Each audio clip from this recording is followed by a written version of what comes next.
राजनीति कब करवट ले कोई नहीं जानता है। विगत दशकों से कांग्रेस की राजनीति करने वाले संतोष पाठक स्वाभाविक है कि सिर्फ बंगाल में नहीं पूरे उत्तर प्रदेश और बिहार में भी परिचय के मोहताज। कल अचानक पूरी जो लोग दिशा शून्य हो गए थे, समझ में नहीं आ रहा था क्या करें। लेकिन जब शाम को ये खबर आई कि संतोष पाठक जी ने भारतीय जनता पार्टी का दामन थाम लिया है और प्रदेश के जो अध्यक्ष हैं समीक भट्टाचार्य ने उन्हें शपथ दिलाई, बड़ी आश्चर्य की बात है। बहुत लोग इसको कभी तृणमूल में कभी भाजपा में ये चीजें लगी रही, खबरें हमेशा बनी रही। स्वाभाविक है कि कहीं ना कहीं से ऐसा लग रहा था कि कांग्रेस की स्थिति पश्चिम बंगाल में शून्य हो गई है। लेकिन ऐसी जब खबरें आई तो समर्थकों में कहीं ना कहीं उल्लास नजर आया। जो जय श्री राम को मानने वाले हैं और उत्तर प्रदेश और बिहार से जिनका नाता है, उनको सबसे अधिक प्रसन्नता हुई कि संतोष पाठक जी भारतीय जनता पार्टी में शामिल हो गए। और हमने भी पहले ही ये खबर दिखाया था कि ऐसा हो सकता है। आज संतोष पाठक जी हमारे झलक डिजिटल पर मौजूद है और बैटल ऑफ बंगाल की सीरीज लगातार चल रही है। पहले तो आपका स्वागत है। सारे दर्शकों को बार बार मेरा प्रणाम। अचानक दशकों से कांग्रेस के सबसे मजबूत सिपाही बंगाल में होने के बाद भारतीय जनता पार्टी का दामन थामा। हाँ, हमने ये देखा कि यहाँ पे जो लड़ाई है वो लड़ाई में हम कांग्रेस के साथ रह करके और ममता बनर्जी को हम वो टक्कर नहीं दे सकते, क्योंकि दिन प्रतिदिन कई बार हमने चुनाव लड़ा, वोट का जो मार्जिन है वो घटते गए। तो इसलिए हमने ये फैसला किया कि ममता बनर्जी और अभिषेक बनर्जी को यहाँ से उत्खात करने के लिए, उनकी पार्टी को यहाँ से खत्म करने के लिए अब भारतीय जनता पार्टी के सिवाय दूसरा कोई रास्ता नहीं था। इसलिए जो है हमने ये फैसला किया और जाके बीजेपी ज्वाइन किया।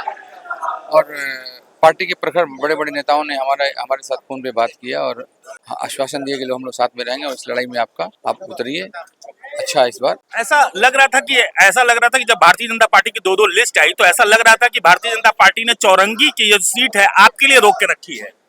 अब ये तो हम नहीं जानते, लेकिन हमारे से बातचीत हो रही थी ऐसी, तो बाद में जो सामने आया वो हमने कल ज्वाइन किया। एक जो सबसे अहम जो सवाल है कि आप कांग्रेस से कई बार चुनाव लड़ चुके हैं, कोई नई बात नहीं है, और भारतीय जनता पार्टी से इस बार चुनाव लड़ेंगे। स्वाभाविक है कि पहले भी आप विपक्ष में थे, इस बार विपक्ष में ही है। जो भारतीय जनता पार्टी से आप चुनाव लड़ेंगे, क्या आपकी जो अंतरात्मा जो मन से क्या बोल रही है? नहीं, मन से क्या बोलेगी, हमने तो 7 बार हम चुनाव लड़े, विरोधी रह के ही लड़े। कई बार हमको तृणमूल की तरफ से लोभ लालच दिया गया, फिर भी हम नहीं गए। तो कोई बात नहीं है, जैसे थे वैसे हैं, लड़ेंगे। लड़ाई कितनी जबरदस्त होगी? बहुत जबरदस्त लड़ाई होगी। लड़ाई तो हम लड़ते आए हैं बचपन से ही, लड़ाई में कोई कमी नहीं होगी। अभी जनता को फैसला करना है, जनता किसको वोट देती। जिस तरह से तृणमूल कांग्रेस भी लगातार चुनाव मैदान में उतर गई है और भारतीय जनता पार्टी भी उतर गई है, तो क्या किसी मुद्दे को लेकर के आप चौरंगी में उतरेंगे? जरूर मुद्दा होगा। सबसे बड़ा मुद्दा ये है, कुछ दिन पहले आप लोगों ने देखा होगा, 2-3 साल पहले भी, और तृणमूल के बहुत सारे लोग जेल में थे, मंत्री लोग जेल में थे, देश को आजाद करने के लिए जेल नहीं गए थे। और जो यहाँ की जो विधायिका हैं, उनके जो पतिदेव हैं सुदीप बंदोपाध्याय, वो भी 6-8 महीना तक जेल में रहे। यहाँ भी जेल में रहे, उड़ीसा के जेल में भी रहे। तो वो 1947 के आज़ादी की लड़ाई नहीं लड़े थे, तो जेल जाना पड़ा उनको। वो मंत्री थे, उनके मुख्यमंत्री यहाँ पे थी ममता बनर्जी, उसके बावजूद उन लोगों का जो किया हुआ जो दुर्नीति है वो सामने ले आकर के जो है उन लोगों को अरेस्ट किया गया। तो उस दुर्नीति के खिलाफ हम जो है जनता के पास हमारे चैनल के माध्यम से चौरंगी विधानसभा की जो जनता है उसको अपना संदेश ये है कि हमको भी लोग जानते हैं, कई बार चुनाव हम लड़े, और हम ये चाहेंगे कि जो लोग किसी का जगह दखल करके कहीं से पैसा लेकर के जेल जाते हों, वैसे लोगों को जो है यहाँ के लोग वोट न दें।